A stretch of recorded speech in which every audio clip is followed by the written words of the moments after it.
Bismillahirrahmanirrahim. Assalamualaikum warahmatullahi wabarakatuh. Alhamdulillah, senang sekali bertemu kembali dengan teman-teman, saudaraku soleh-solehah semuanya yang dirahmati Allah Subhanahu wa Ta'ala di channel YouTube Mbak Nur, Pakar Kesuksesan. Karena kesuksesan bukan hanya sekedar seberapa kaya kamu, tapi semampu apa kamu membebaskan dirimu dari beban yang selama ini menggelayuti pundakmu. Teman-teman, saudaraku semuanya, saya doakan semoga kamu diberikan segala bentuk kemudahan, kesuksesan, kekayaan, kemuliaan, dan kesehatan dari Allah Subhanahu wa Ta'ala. Amin, amin, Allahumma amin.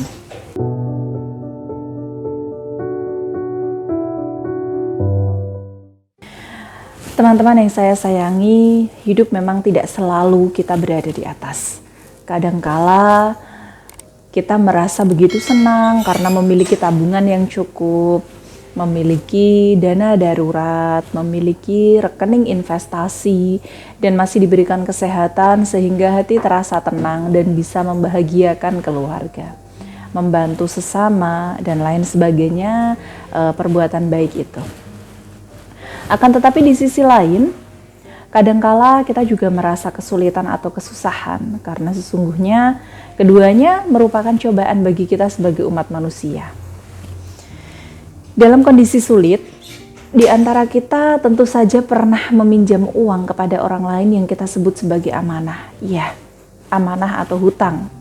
Dalam kehidupan merupakan hal yang biasa dan sampai saat ini itu dianggap wajar dan boleh-boleh saja asalkan sesuai syariat. Tambal sulam sana sini untuk memenuhi kebutuhan kehidupan kita. Wajar sebenarnya. Akan tetapi kita harus adil dan jujur dalam hal hutang piutang ini. Maksudnya kita harus mencatat dan mengembalikan sesuai dengan waktu yang telah kita sepakati.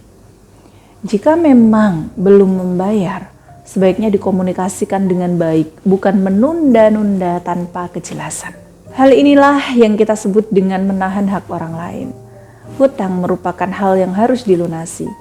Jika merujuk pada pengertian hutang, yaitu mengambil manfaat dari barang milik orang lain, maka sebenarnya nilai hutang lebih besar daripada harga barang tersebut.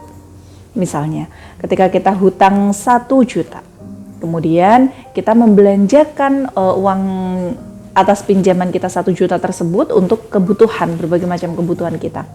Dengan demikian, maka hajat kita terpenuhi. Jika tidak ada uang tersebut atau uang hutang tersebut, maka kita tidak bisa memenuhi hajat yang kita inginkan. Artinya, selain harga barang, ada nilai lain yang lebih besar. Akan tetapi, kewajiban kita mengembalikan hanya sesuai dengan harga barang tersebut.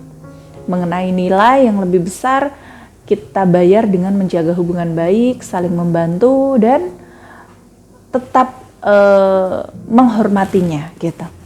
Nilai yang lebih besar itu bukanlah nilai yang bisa kita uangkan justru.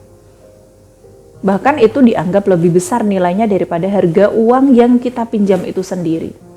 Jadi apabila kalian diberi hutang oleh orang lain, maka orang yang memberi Anda hutang itu bukan hanya menolong Anda pada saat itu, melainkan dia adalah orang baik yang menolong Anda sampai kapanpun.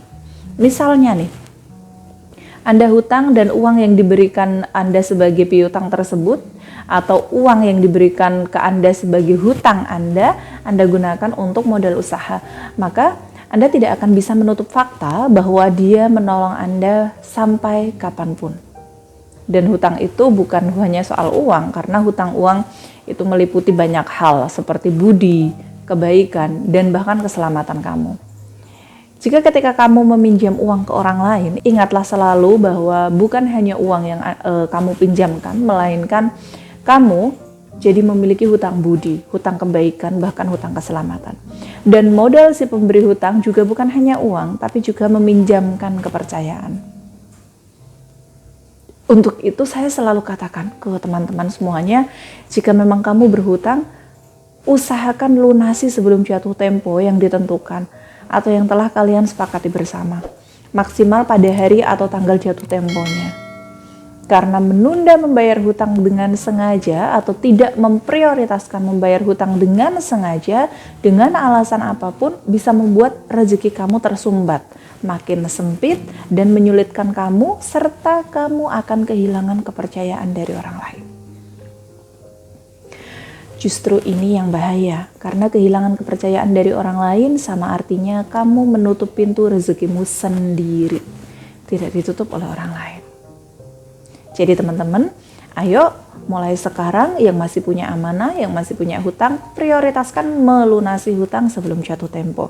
Jangan lupa juga untuk selalu mendoakan hal baik pada orang yang berbaik hati memberikanmu pinjaman.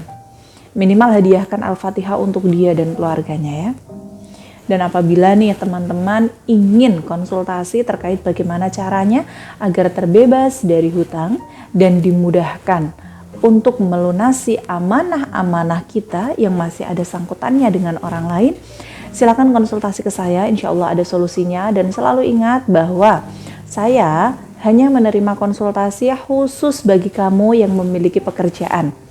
Kalau kamu tidak memiliki pekerjaan apapun yang halal, yang bisa memberikan kamu penghasilan, silakan dapatkan pekerjaan terlebih dahulu baru menghubungi saya terkait layanan konsultasi.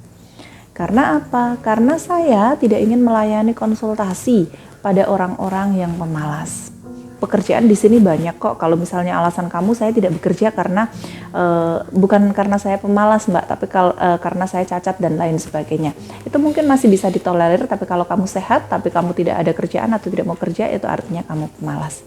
Sekian yang bisa saya sampaikan hari ini, semoga berkah dan bermanfaat untuk kita semua, dan mohon maaf apabila ada salah-salah kata dan perbuatan. Akhirul kalam, wabillahi taufiq wal hidayah, waridha wal inayah. Wassalamualaikum warahmatullahi wabarakatuh.